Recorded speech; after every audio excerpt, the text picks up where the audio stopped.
It is a conversation most parents dread, talking to their teenagers about the birds and the bees, but it's critically important, especially because mom and dad need to emphasize safe sex. Here was some advice for those of us with kids who need to hear about this is family medicine physician Dr. Cathleen London. Dr. London, we appreciate you coming in this morning. Not wise this day and age to leave this to the old locker room discussions. Absolutely not. They're getting their information on the internet, from media, from their friends, and you do not want them to be misinformed because you're going to put their health in danger. Never mind just the birds and the bees, but the big part here is safe sex, because kids younger and younger are getting sexually transmitted diseases. Research showing now as young as 12? 10. 10? Wow. Okay, 2006, the last year we have statistics for between the ages of 10 and 14, a young group, wow. 18,000. 18,000. So don't think, and all the parents out there who think, oh, it's not my kid's not having sex. They don't tell the truth to parents if you're not talking to them about it because they don't want to anger you, right. They don't want to disappoint you, and they figure if you're not bringing it up, you don't want to know. So. Well, there's maybe a little kernel of truth to that last part. What types of things as parents should we be talking to our kids about? I mean, how do we broach this subject, first of all? Because that seems to be the biggest hurdle. So start as young, when they start having questions, tell them the truth from a young age. I'm a big believer, I have boys, I have teens, I get it, of talking about sexually transmitted diseases. Go online, go to the CDC website, start with media they're looking at. Look at the movies they're watching, the TV shows. Use that as a branch point. Mm-hmm. And show them the gory details. Show them why they need to use condoms. Show them at a young age how to take one out, open it up, show them what they are. Boys and girls. Mm-hmm. Girls need to know about this too. Show them, that this is going to help protect them. That no, they're not 100%, but show them genital herpes. That's the gift that keeps on giving.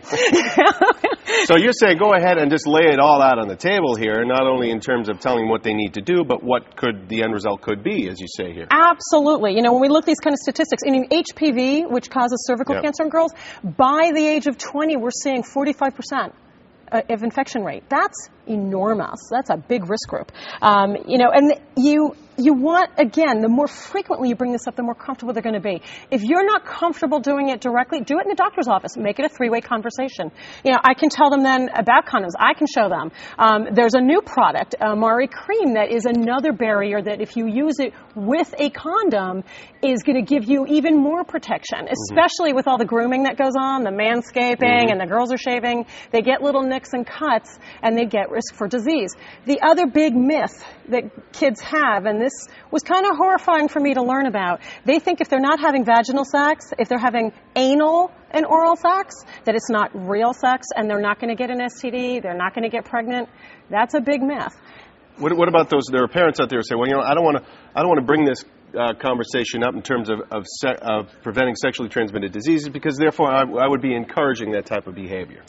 Actually the opposite. If they're, and I have personal and anecdotal proof to prove that if you educate them and they understand that they are at risk, that's going to make them think twice. Educating them, and that can be part of the conversation that you really prefer that they wait until they're in, a loving relationship, until they're older and understand the consequences. Right. But you better teach them those consequences, and if you don't, someone else is. And finally, is there an age-appropriate level here? You mentioned some kids as young as 12, some as young as 10 with this. Should you read your child and understand, okay, maybe they're not quite ready for this even though they're 12, or what's the best approach to take? Every kid is a little different, and you want it to be age appropriate. You can start by asking some open-ended questions.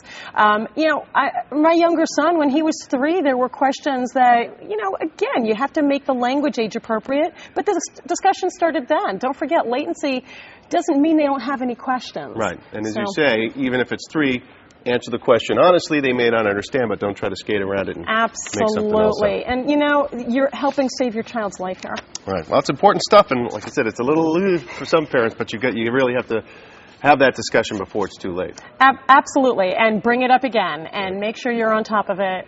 That way, everyone's going to stay healthy. All right. Dr. London, we appreciate it. Great advice. We want to remind you, next week on Family Works, we're tackling another important topic, teens and drug use. We'll be talking with a live prevention specialist. And if you have a question that you would like to answer, you can go to the morning page at our website, myfoxboston.com, and submit your question. We may just answer it on the air at this time next week. Dr. London, again, thanks for your time this morning. Thanks for having me. Appreciate it.